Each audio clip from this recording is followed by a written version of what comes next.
saya lihat di depan kita tuh bang. Terus awalnya seperti asap kayak kabut gitu. Tapi kecil awalnya sih, lihat kayaknya kecil.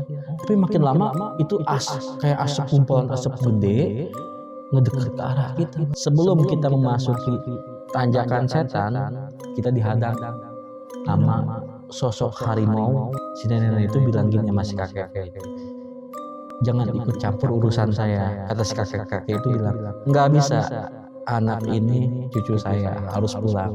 Akhirnya saya dibawa sama si kakek itu, dibawa, tempat kamu bukan di sini.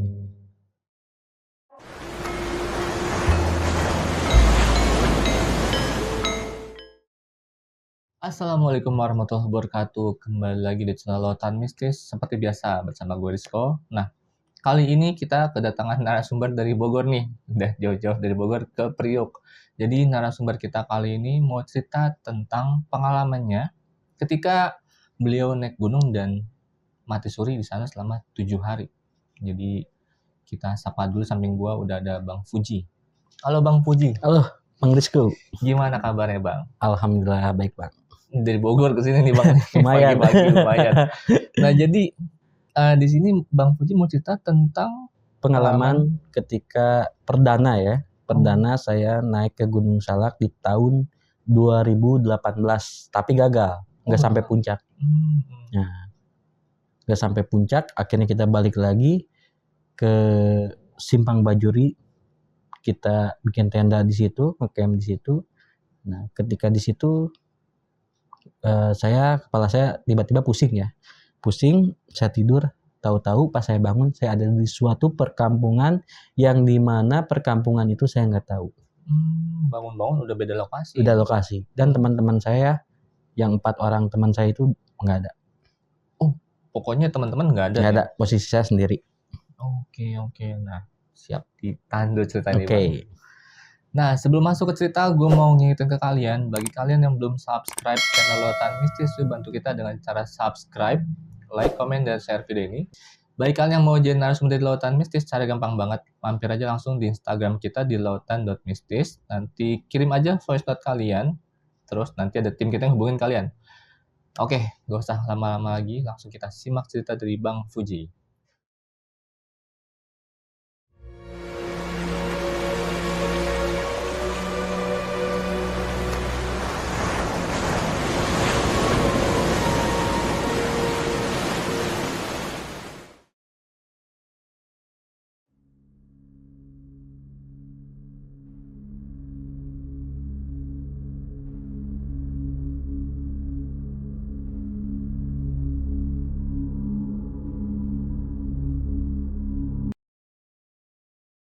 Jadi gimana ceritanya Bang?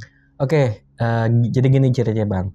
Ini jadi kejadian ini sekitar tahun 2018, di mana saya baru lagi senang-senangnya mendaki gunung. Jadi awal-awal tuh saya tuh kalau diajak gitu sama teman-teman, saya nggak pernah mau tuh diajak mendaki gunung. Karena saya pernah diajak tahun 2010 ke Gunung Gede, di situ saya mulai kecanduan. Kecanduan untuk mendaki ke gunung-gunung ya. Nah, di tahun 2018 tuh gini. Nah, biasalah saya sama teman kerja nongkrong di warung kopi lah, tongkrongan kita nih pulang kerja. Nah, ngerencanain untuk naik gunung ke Gunung Salak. Nah, waktu itu naik ke Gunung Salak tuh pihak Cidahu. Nah, kebetulan salah satu teman saya namanya si Aris itu orang Cidahu asli. Dan dia biasa naik pendaki juga dia. Nah, ngajakin kita lah berempat. Jadi kita berlima ya. Awalnya saya nolak untuk naik. Nolak. Waduh, Gunung Salak cuy, belum siap saya, kata saya tuh. Treknya kan kalau Gunung Salak beda sama yang gunung-gunung lain ya. Nah, kata si Aris gini, tenang aja, gue orang situ, gue udah biasa katanya. Kalau misalkan lu nggak mau ikut, pakai daster aja. Wah, pakai daster. Harga diri kan, anjir, pakai daster. Oh enggak katanya. Ya udahlah, ya udah gas. Ya, kebetulan nih Jumat Sabtu tuh kita libur. Jadi rencana kita cuman 2 hari 1 malam doang. Jadi Jumat naik, Sabtu sore kita turun lah gitu, nggak lama lah sih daki.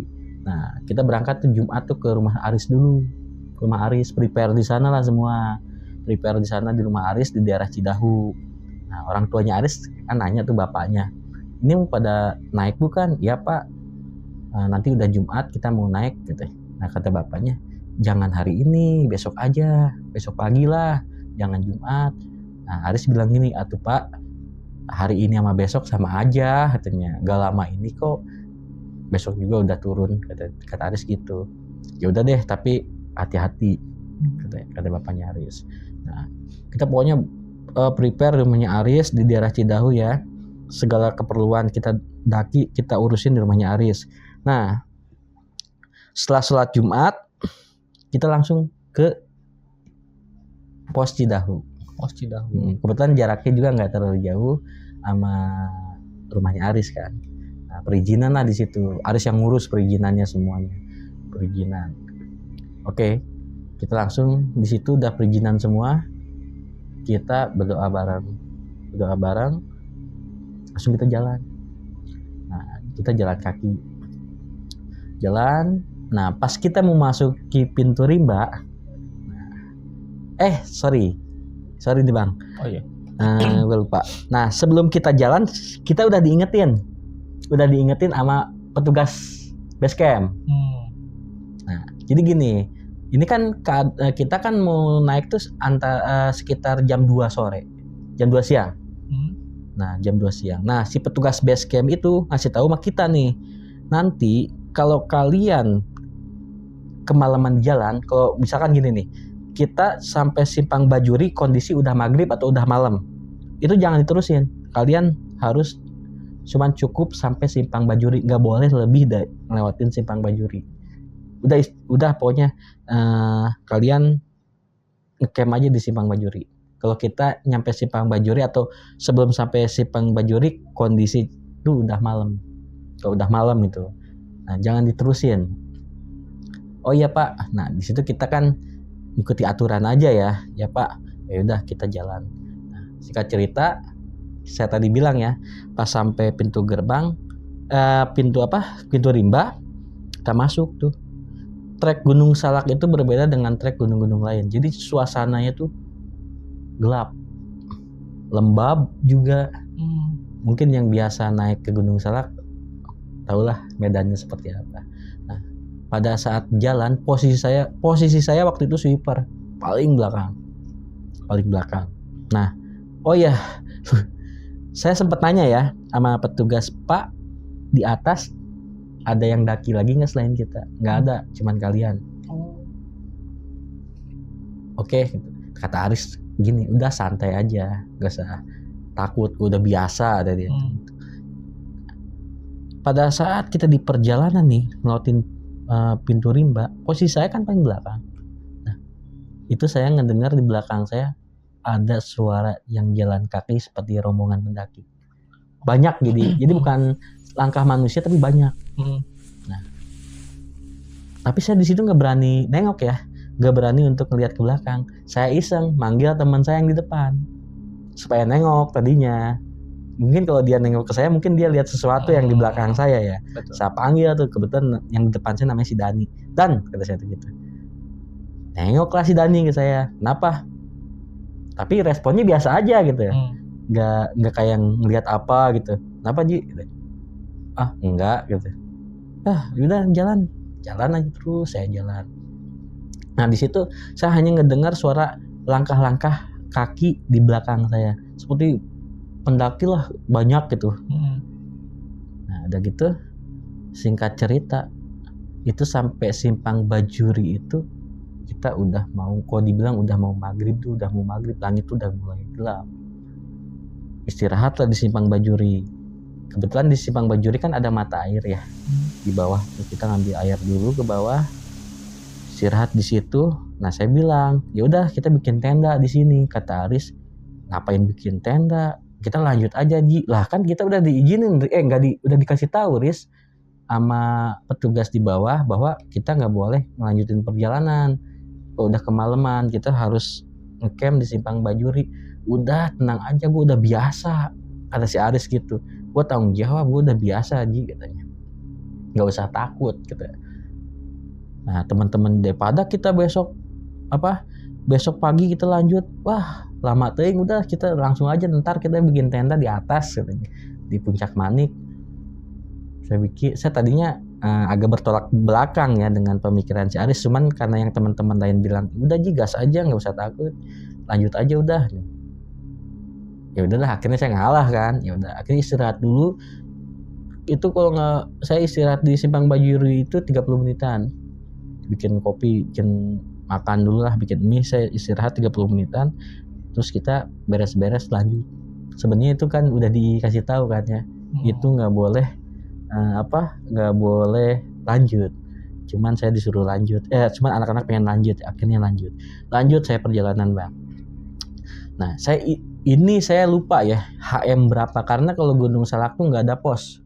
Jalur Cidahu itu nggak ada pos, itu tuh tulisan HM berapa saya lupa. Itu kan trek Gunung Salak tuh kan terjal banget ya. Terjal. Nah pada saat di HM berapa, posisi kita kan nanjak ya, nanjak. Nah saya kebetulan paling belakang. Kan kalau di Gunung Salak kan banyak webbing ya, disiapin webbing. Jadi kalau kita naik kan pakai webbing kan, pakai webbing itu. Pada saat saya paling terakhir nih, pada saat saya mau naik pakai webbing, saya kan ngeliat ke belakang, saya ngeliat posisi ada nenek di belakang saya, lagi jalan turun ke bawah. Nenek pakaiannya tuh kembang-kembang, pakai cuman rambutnya terurai putih, cuman posisinya ngebelakangin saya. Nah saya kaget, astagfirullahaladzim, kok ada nenek kayak nenek jalan ke bawah, tapi saya kan dipanggil, Ji buruan katanya. Oh iya. Nah lanjut saya jalan lagi, pokoknya bingung ya kalau Gunung Salak kan kondisinya tuh gimana ya, lembab banget dan terjal dan nggak ada pos, dan kalau ini cuma tanda doang, HM 20 HM 40 seperti kayak gitu kan. Nah itu Bang, itu di pertengahan jalan itu setelah ngelewatin, pas saya ngeliat nenek pas kita lanjut jalan. Nah tiba-tiba gini Bang, si Aris kan kebetulan kan paling depan ya. Tiba-tiba si Aris diam, cuman gini tangan, kita suruh diam. Kata Aris gini, baca surat-surat yang kalian bisa. Nah saya lihat di depan kita tuh Bang, terus awalnya seperti asap kayak kabut gitu, tapi kecil awalnya sih, ngeliat kayaknya kecil, tapi makin lama itu kayak asap, kumpulan asap gede ngedeket ke arah kita Bang. Kata Aris cuma istighfar katanya, semuanya jangan ada yang bengong, pokoknya berdoa semuanya. Nah, itu menuju arah kita Bang. Itu setelah jaraknya hampir 2 meter dengan kita, itu semuanya berubah jadi sosok-sosok pocong Bang. Di situ saya paling belakang ya, astagfirullahaladzim, saya megang pundak teman saya tuh, si Dani yang depan saya. Tapi alhamdulillah mereka tuh cuma kayak ngelewatin kita aja gitu, ngelewatin kita aja, nggak ganggu lah, cuma ngelewatin doang. Setelah mereka lewat, kata Aris, ya udah kita lanjut lagi jalan. Nah sebelum kita mau memasuki pos Bayangan, itu yang nenek-nenek yang saya lihat di bawah, yang lagi turun ke bawah, itu sudah ada di samping jalur sebelah kiri. Matanya, lekukannya hitam di sini Bang. Sorry ya, giginya pun sama hitam. Itu sambil ketawa, senyum semeringai ngeliatin ke arah saya. Di situ saya nggak berani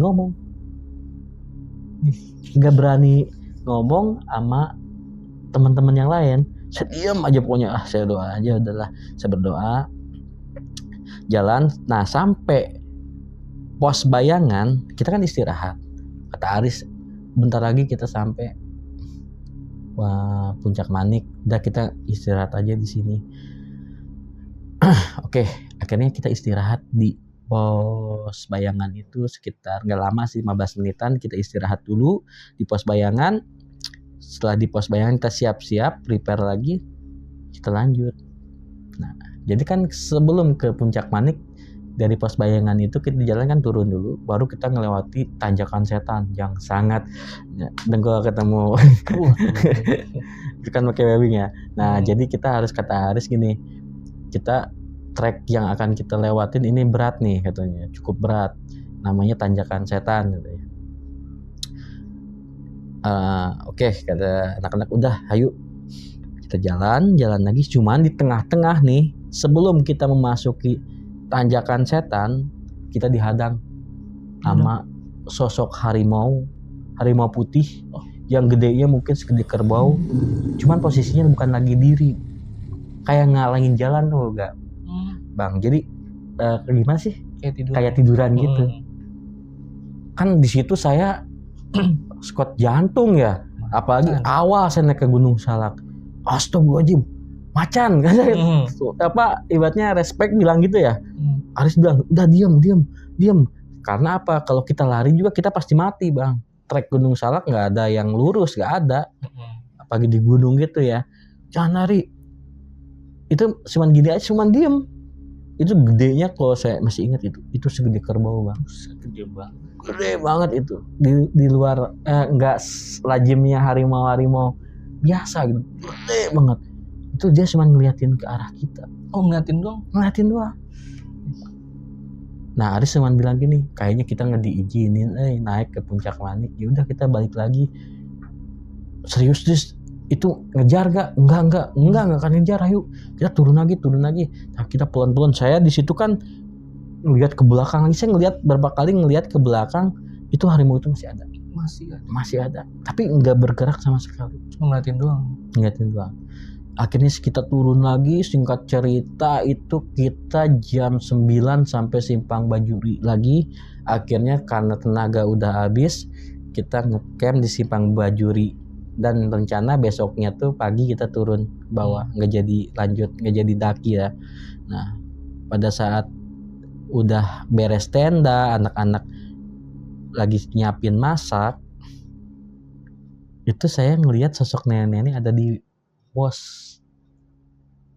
Nenek lagi ngeliatin ke arah saya. Cuman di situ saya kan kaget ya, astagfirullahaladzim. Saya lihat lagi, si nenek itu udah nggak ada. Nah, dan tiba-tiba kepala saya berat, pusing banget, berat banget. Pokoknya pusing banget, pengen muntah rasanya gitu. Saya minum obat ya, nggak usah saya sebutin brandnya ya. Saya minum obat. Saya bilang sama anak-anak, kata anak-anak, udah istirahat aja. Saya masuk ke tenda, saya pakai SB, saya tidur Bang. Pokoknya saya tidur aja, posisi saya tidur. Nggak tahu pas saya bangun itu saya ada di balai suatu rumah di kampung, tau nggak? Jadi saya tuh ada di suatu perkampungan yang dimana perkampungan itu saya nggak tahu. Pas bangun udah beda lokasi. Nah, 4 orang teman saya nggak ada, cuman posisi saya sendiri. Pas saya bangun, lah saya di mana? Ini rumah siapa, kata saya tuh. Akhirnya saya keluar dari rumah itu, dari pekarangan rumah itu. Lah ini kok di kampung mana ini, saya nggak tahu kan. Terus anak-anak pada kemana? Akhirnya saya maksud saya jalan tuh saya nyari teman-teman saya. Saya ketemu sama penduduk di situ, pas-pasan gitu. Banyak yang lalu lalang. Saya tanya, setiap yang saya tanya sama penduduk di situ, nggak ada yang ngejawab satupun. Nggak ada yang jawab. Nah, yang saya buat aneh ya, itu rumah di situ semuanya hampir sama. Dari apa dibilang bilik-bilik kayak gitu, tau nggak? Yang atapnya kayak pakai ini sapu injuk, kayak gitu. Nah, udah gitu, saya jalan lurus. Setiap saya nanya sama orang penduduk di situ, nggak ada yang jawab pertanyaan saya. Hal yang aneh, pakaian mereka tuh kayak pakaian zaman dulu. Pakaian zaman dulu? Iya. Kayak di film kolosal gitu ya? Jadi seperti celana pangsi kayak gitu ya. Akhirnya saya beraniin diri untuk nanya, maksa untuk nanya, cuman gak dijawab, cuman dia nunjuk arah aja gitu. Akhirnya ya udahlah saya ikutin jalur. Kata saya dalam hati gini, saya ngomong gini, belagu amat sih orang-orang sini tadinya. Saya nanya, nggak ada yang jawab sama sekali, entah ibu-ibunya, entah anak mudanya, entah bapak-bapaknya. Nah, saya jalan aja udah. Ketika saya jalan, saya ngelihat ada 4 pendaki. Nah, saya pikir tuh teman-teman saya. Tapi posisinya tuh lagi pada gini Bang nih. Saya samperin ke situ. Ketika saya samperin, ternyata itu bukan teman-teman saya Bang. Saya tanya, Bang, maaf Bang, lihat 4 orang teman saya nggak Bang? Saya ketinggalan Bang. Terus ini di kampung mana ya? Itu nggak ada yang jawab. 4 orang. Saya terus paksa saya, Bang, sorry Bang, kasih tahu saya mau keluar dari sini, saya lewat mana? Ada satu pendaki yang bangun dan cuman nunjuk arah aja. Nunjuk arah. Ya udah Bang, thank you kata saya. Asia. Saya jalan lagi. Itu suasana langit tuh orange lembayung gitu. Orange gitu. Saya jalan lagi. Nah, di tengah-tengah jalan saya dihadang sama sosok nenek-nenek yang ngikutin saya dari awal pendakian. Muncul lagi itu udah di depan saya dan dengan cepat tangan saya udah dipegang. Tangan saya dipegang, itu saya diseret sama si nenek-nenek itu. Saya bilang kayak bahasa Indonesia aja ya. Kamu udah jadi milik saya dan kamu nggak akan pernah bisa lepas dari saya dan kamu nggak akan pernah bisa keluar dari tempat ini. Itu saya dipukul tangan nenek-nenek itu nggak bisa lepas. Itu tenaganya mungkin 2 kali lipat dari tenaga saya, mungkin kan lebih. Itu saya diseret Bang. Tenaga nenek-nenek segimana sih? Tapi saya diseret benar-benar. Itu saya diseret, dibawa seperti ke tengah-tengah lapangan. Aula kayak lapangan lebar lah. Itu semua warga di situ udah pada kumpul ketika saya lagi diseret. Dan senyumannya tuh senyuman yang sinis gimana sih, ngelihat saya lagi diseret gitu kan. Saya bilang saya nggak mau, pokoknya saya mau pulang. Itu saya nyoba untuk ngelepasin tangan saya dari si tangan nenek-nenek itu susah banget. Nah, pada saat udah di tengah lapangan, tiba-tiba tangan si nenek-nenek itu ada yang nyambat pakai sorban dan terlepas lah.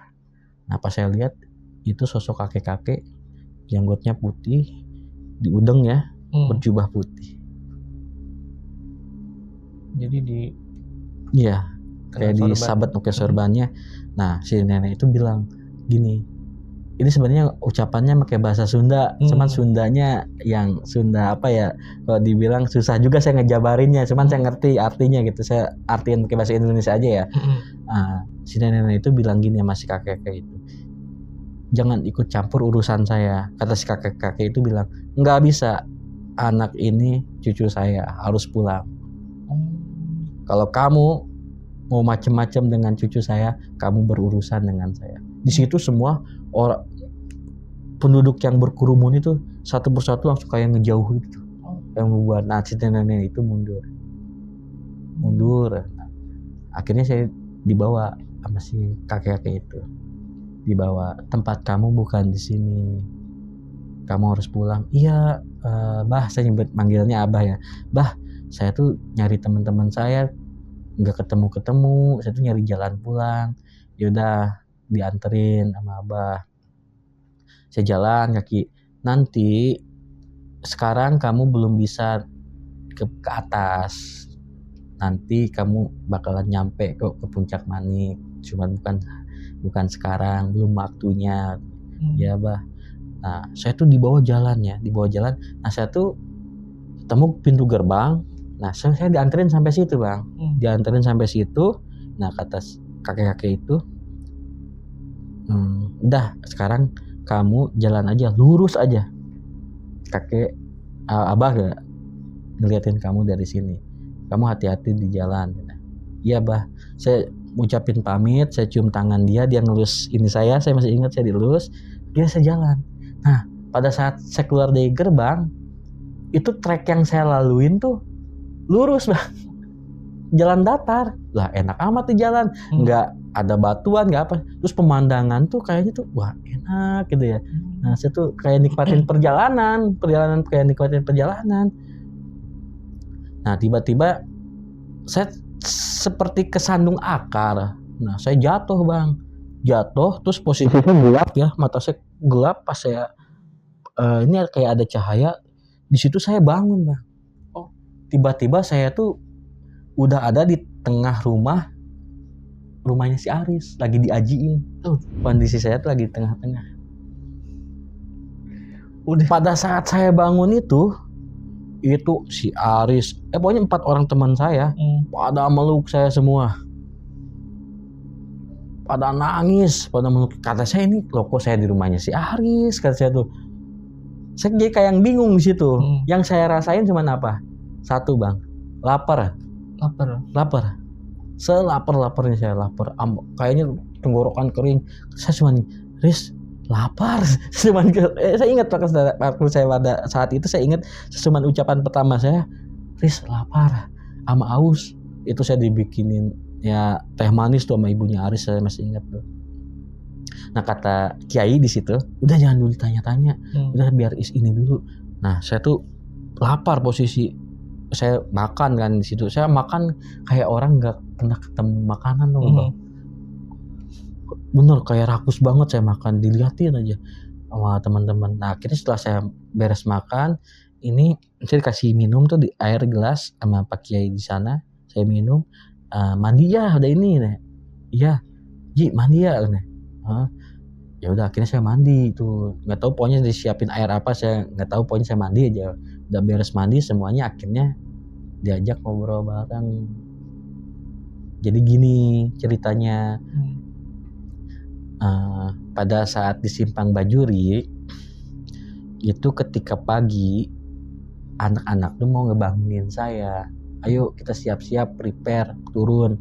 Saya dibangunin sama anak-anak, saya nggak bangun-bangun. Bahkan dibuka SB, si dampak kaki saya tuh sama korek api dibakar, saya nggak bangun-bangun Bang. Disiram air nggak bangun-bangun. Akhirnya teman saya satu tuh turun ke base camp Cidahu sama petugas di sana, evakuasi saya, dibawa saya ke rumah sakit. Tadinya saya dibawa ke rumah sakit ya, rumah sakit yang ada di itu kan masih wilayahnya Kabupaten Sukabumi. Rumah sakit di daerah situ. Detak jantung saya ada, nadi saya ada, dan nggak ada saya kalau dibilang di ilmu kedokteran tuh nggak ada sakit apa-apa, saya normal aja, kayak orang tidur aja. Iya. Akhirnya keluarganya Aris bilang gini, udah bawa pulang aja dulu ke rumah. Dibawa pulang ke rumah, di situ saya nggak sadar, pokoknya posisinya kayak yang tidur aja, tapi detak jantung saya, denyut nadi saya ada, tapi saya nggak bangun. Akhirnya Kiai di situ minta tolong warga di situ untuk mengajikan saya. Nah kalau misalkan lewat dari 7 hari, oke, saya dinyatain saya meninggal. 7 hari? Kalau lewat dari 7 hari, saya meninggal. Berarti pas 7 hari saya bangun. Pas 7 hari? 7 hari. Nah saya kaget, emang saya udah 7 hari Riz? Udah 7 hari Ji, alhamdulillah kalau lewat kamu dari hari ini, kamu dinyatain meninggal. Hah? Kata saya meninggal. Akhirnya saya ceritain kejadian ketika saya gak sadar itu, saya ceritain lah ya, gitu. Saya ketemu ini. Sampai saya bisa sadar. Nah udah gitu, udah istirahat, udahlah. Aduh udah 7 hari ya Riz, terus saya kerja gimana ya? Oh iya kerja. Saya mikirin kerjaan. Ya udah Ji, terus terang aja, kita laporan aja sama pihak HRD waktu itu. Ya udahlah, nanti besok saya pulang. Kebetulan saya di Tajur ya.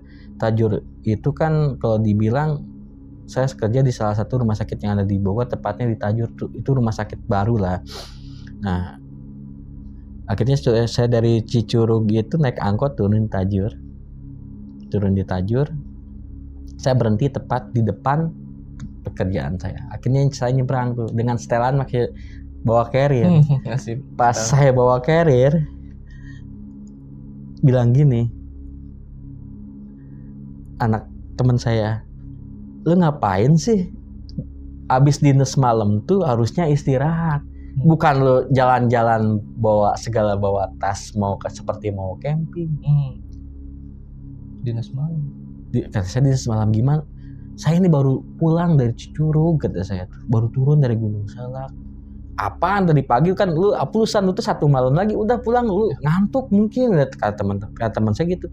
Aplusan? Iya tadi pagi kita aplusan Ji katanya. Lu teh 1 malam lagi lu mah ngelantur. Ngaco lu mah udah pulang. Kata saya tuh, saya aneh ya. Saya penasaran, saya samperin, enggak saya mau nemuin HRD dulu. Saya temuin HRD, saya laporan, maksudnya menjelaskan gitu. Kata HRD saya, absen saya normal, saya masuk.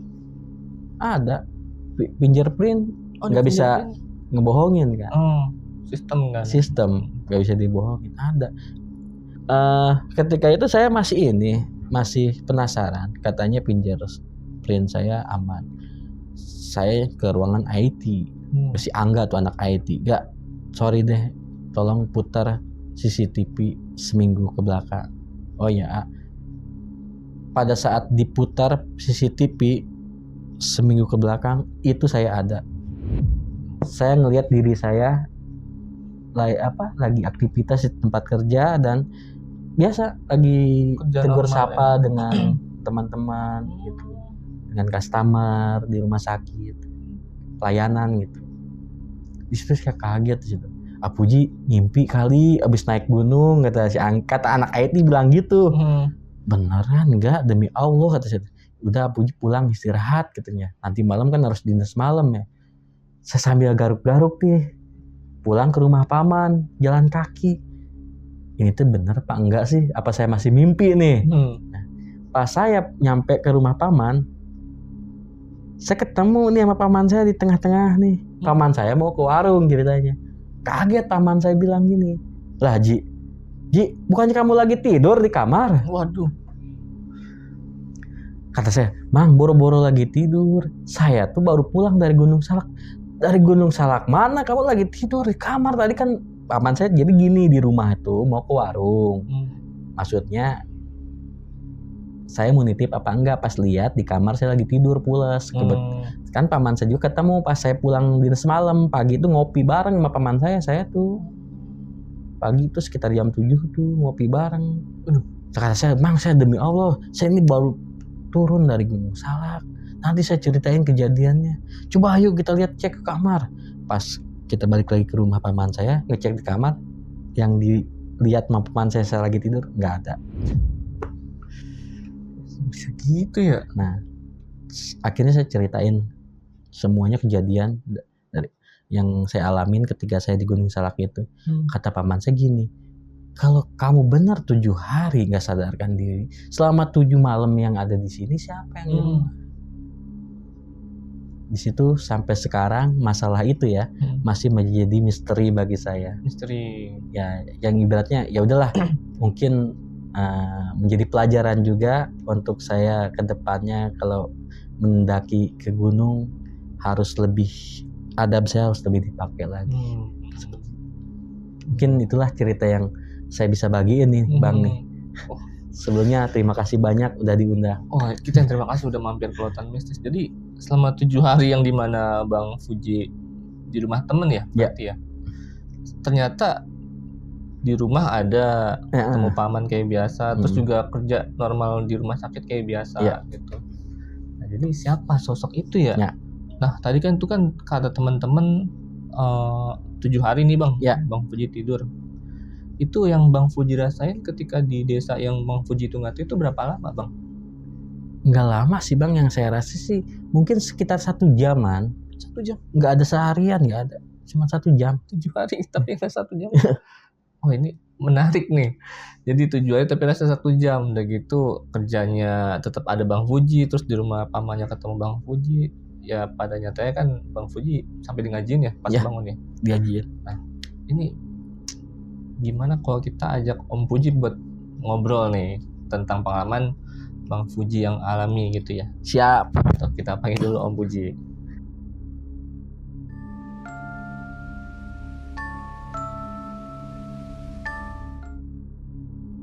Oke, teman-teman tadi sudah dengar kita cerita daripada Mas Puji ya.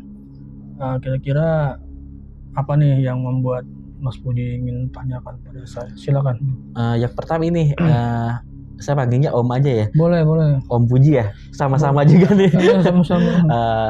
Sama Om ya, yang saya mau tanyakan satu, sosok nenek itu. Boleh. Siapa sih dia? Kenapa saya jadi inceran dia? Ya. Nah, yang kedua, sosok kakek-kakek itu.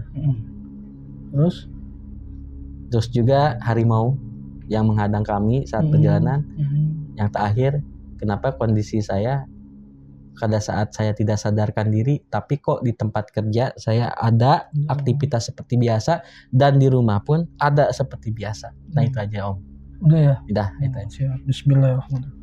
Saya jawab yang pertama kan tadi bilang nenek ya? Iya. Kenapa nenek tadi lupa saya? Ibaratnya mengincar saya lah. Jadi, menginginkan saya. Iya, gitu. Jadi gini, biasanya kalau di gunung atau sungai, kali atau laut sekalipun, itu kan tempatnya berbagai macam kumpulan warga-warga jin ya. Mereka itu kan kalau suka sama seseorang, dilihat dari auranya dan dilihat dari keturunannya, itu bisa diambil Mas. Diambil, dia suka ya. Pokoknya pernah waktu video Mas Oki ya, kenapa sih manusia itu bisa ke alam gaib? Saya bilang ada dua kemungkinan. Satu, dia disukai. Kedua, dia tidak melanggar lah ya, melanggar adat lah, kode etik ya. Jadi diberi pelajaran sehingga orang tersebut masuk ke alam gaib. Nah, yang di sini yang saya lihat, si nenek ini memang suka auranya Mas. Dan dari cakra mahkotanya pun Mas ini memiliki leluhur yang memang orang-orang sakti lah, itu ya dari saya lihat ya. Sehingga Mas tuh diincer lah. Dan bahkan tadi Mas cerita mengenai Gunung Salak itu, ada saya lihat beberapa pendaki yang jadi tumbal lah di situ. Iya, yang saya lihat ketemu tuh. Iya, itu diambil karena untung Masnya belum waktunya ya. Jadi ditolong sama kakek-kakek tadi. Si kakek ini adalah perwujudan khodam daripada leluhur. Jadi sehingga karena khodam leluhur sampai sekarang pun Mas selalu dipantau tuh. Saya lihat ya, selalu dipantau. Jadi jawabannya ya memang si nenek itu menyukai Masnya supaya ditarik sama dia. Sebenarnya bukan Mas aja yang ditarik sama si nenek itu, sudah banyak orang korbannya. Korban. Itu yang kedua apa tadi? Harimau putih ya. Di gunung dan di laut atau di tempat manapun Allah ciptakan itu kan pastilah ada penunggunya ya.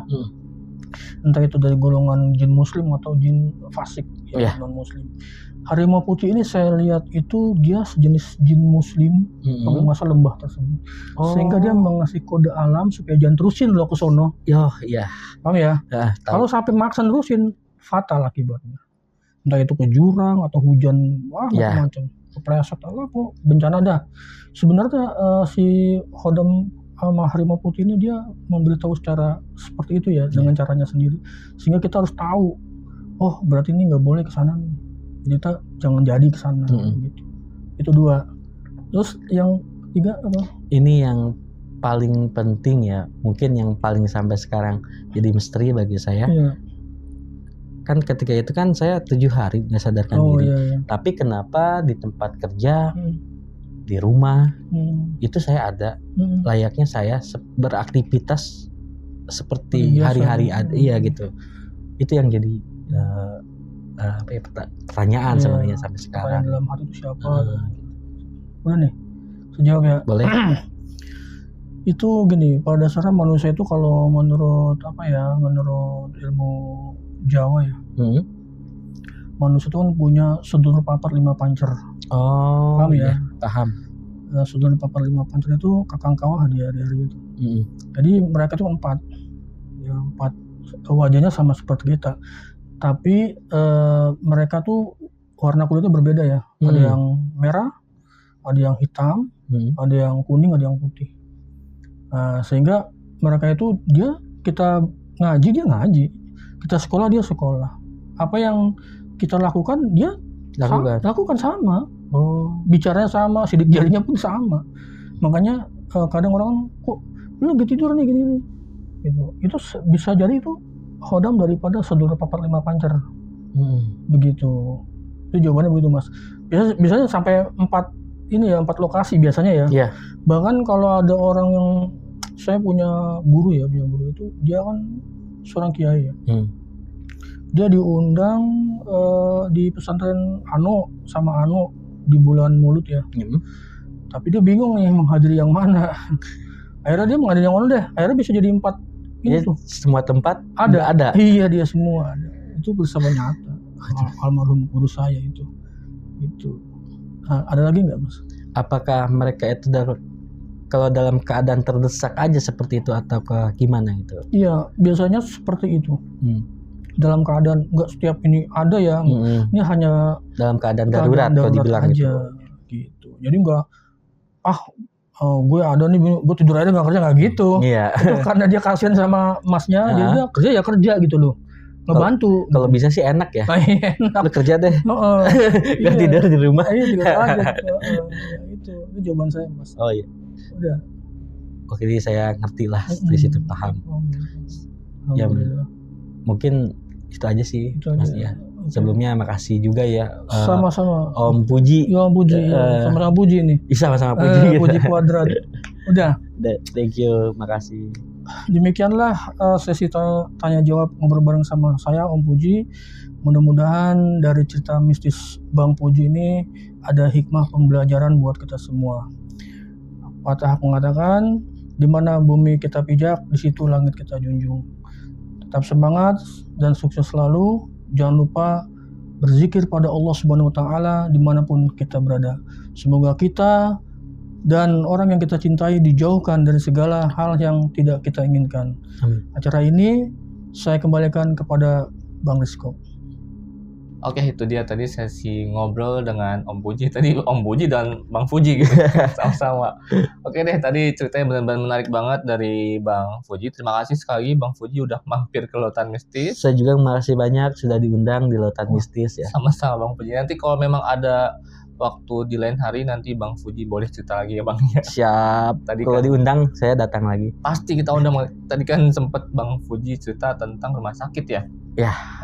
Pasti ada cerita tentang rumah sakit nih. Jadi kita bakal undang lagi Bang Fuji. Nah, oke, sebelum closing gue mau ngingetin ke kalian, bagi kalian yang belum subscribe channel Lautan Mistis, yuk bantu kita dengan cara subscribe, like, komen, dan share video ini. Dan juga bagi kalian yang mau jadi narasumber di Lautan Mistis, cara gampang banget. Mampir aja langsung ke Instagram kita di lautan.mistis, nanti tim kita yang hubungin kalian. Jadi akhir kata gue Rizko dan Bang Fuji pamit undur diri. Wassalamualaikum warahmatullahi wabarakatuh.